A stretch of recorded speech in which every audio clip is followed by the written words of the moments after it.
Welcome back. The digital divide poses a significant obstacle to achieving educational equity and societal progress. This gap involves more than just the presence of technology, but also the ability to connect.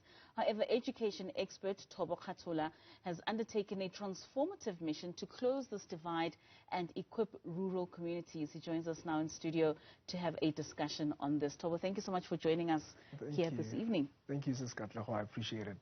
It's an absolute pleasure. You're an education expert, and we know how our rural communities are often shortchanged when it comes to proper educational structures within their regions. How do you believe we could address that divide, especially in the rural areas? Thank you so much for having me. So, this is exactly where the disparity starts, from students who, the haves and the have-nots, It starts from that basic education where some students have the resources, have the internet, have the gadgets, and some students in the rural communities don't have. So that is where we start seeing the disparity starting, and over time they are not even able to get into university or into higher institutions of learning.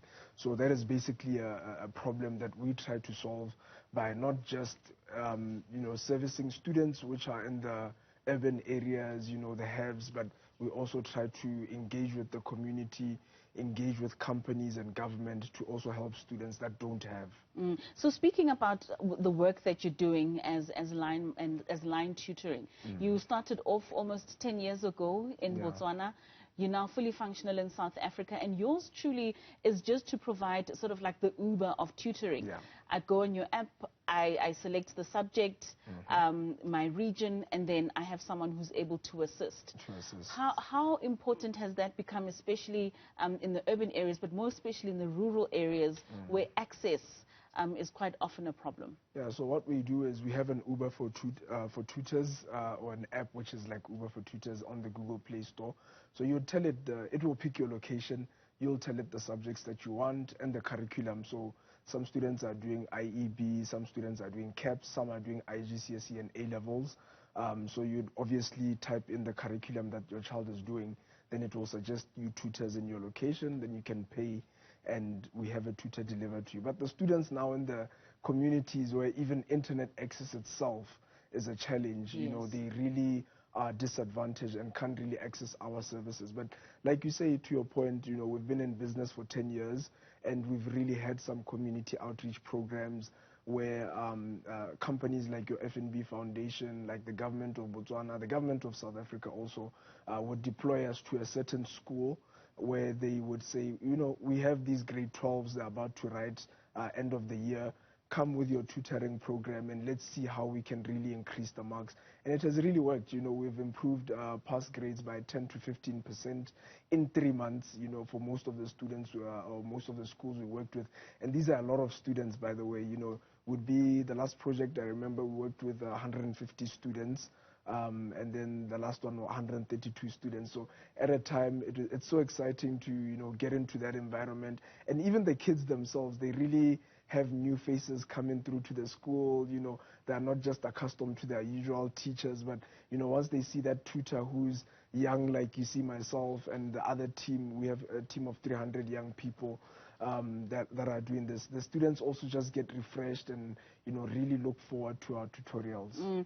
Quite often in the rural areas, good quality teachers are lost to an exodus of teachers wanting to find work in urban areas.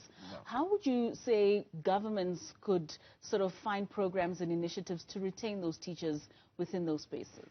So the thing is, most of the students that finish at university end up still going back to their rural communities because they can't get jobs in urban South Africa. So they end up going back to their settlements or whatever the case may be.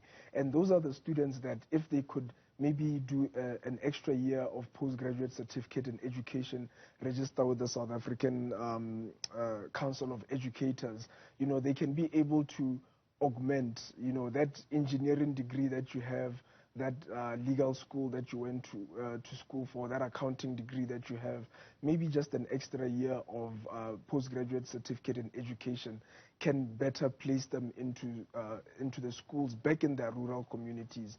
So I think there's still an opportunity there, even for the students who can't find jobs. You know, the unemployment rate is quite high and it's getting worse. But it's just I think it's just the result of not being able to organize, to coordinate, you know, get those graduates an extra year in university, get them their qualifications, and then they can go back into their rural schools. And it's actually even better because they're, in a way, giving back to the school. Most of them will even be teaching in schools that they've learned in, you know, so there's that patriotism to some extent. Speaking of just those resources and expanding on those years, expanding on TVET colleges, especially in the rural areas, is quite an important one for students that don't necessarily have to move to urban areas to acquire those skills.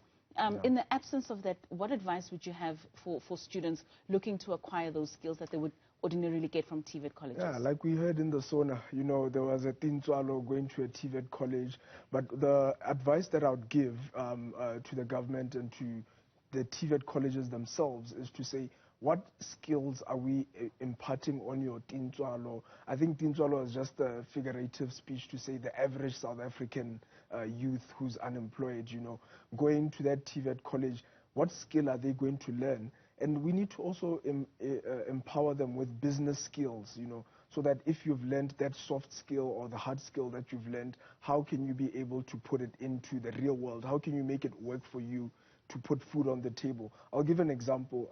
There was a colleague of mine that we went to school together. Unfortunately, they didn't go to university. But he just had this way of mixing chemicals and learning how to get this sanitary chemical. So he was able to buy 2 or 3 mobile toilets, and he was able to, you know, use the chemical to obviously for sanitization and everything. And right now he's sitting with a fleet of executive toilets that, you know, if there are high events, you know, if there are weddings, funerals, you know, if there are, you know, big events, he'd be able to bring those toilets. And he's making quite a lot, you know, for somebody who hasn't even stepped into university, you know. So some of the things we shouldn't really, you know, look with an undermining eye, but it's something that students can use to, you know, empower themselves and be able to make food for themselves and their families. Of course. Some of the basis of your business obviously relies a lot on internet and internet access, and like you mentioned earlier on, that many of the children sitting in rural areas wanting those tutors to come and assist them, the barrier could be the fact that they don't have access to adequate internet access. In terms of facilitating online sessions, do you provide that, and how then do you reach out to children who don't necessarily have access to internet? Yeah, that's something that we've worked with in Botswana.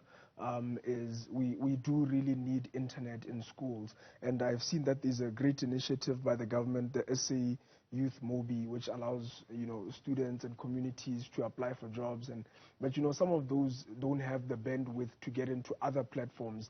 You know, it's really important for students to be able to engage in the village, you know, the internet village, Internet of Things. And in Botswana, an example of what we have is what is called smart bots. So they've installed internet connection in all the schools, and they actually have young people like myself to monitor the use, because sometimes you'll install internet in the school and the students use it for other things. You know, it's like having a gun. You can use a gun for the right things and for the wrong reasons. So that is why you'd have a Thobo, that's why you'd have a Asline Tutoring come to the school and say, guys, there's internet connection, but let's use it for the right reasons. Let's use it to research, to get past papers, to get syllabus updates, as we see that the syllabus keeps updating. And sometimes it even helps us to be able to reach to the students in other remote areas, like we've had last year. There's a community in the Kalahari Desert that we actually tutored online. So we'd have a Skype connection with the kids. They'll come in, and the HOD would log them into the Skype, and then they would sit there and ask questions with somebody sitting in Gaborone, for instance. So those are some of the things that the internet can be able to help, but it has to be closely monitored. And with the work that you're doing, how many females do you have in driving that economic participation that they would have in tutoring, and also just expanding on some of the services that you have? Yeah, so from the 330 young people that we employ both here in South Africa and Botswana, 70% are women, and 95% are young people under the age of 35.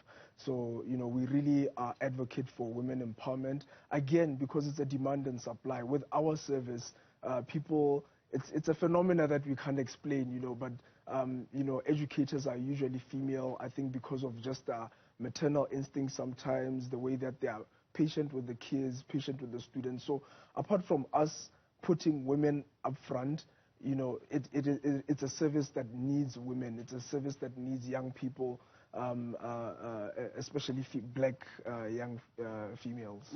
Thobo, thank you so much for joining us. Truly an inspirational piece that you have here, one that certainly helps children and also people that are doing up to their masters that could get onto the app and get some assistance. We wish you all the best, and we really do wish that there's more access for children in those rural areas who need such services. Yeah, thank you so much, Sis Katlego. And if they want to hear all about us on social media, it's at Asline Tutoring, all social media platforms. All right. Thank you so much for that. That was education expert and Asline Tutoring Managing Director Thobo Khathola speaking to us there about some of their initiatives that they've launched within the rural areas in the education space. Well, let's take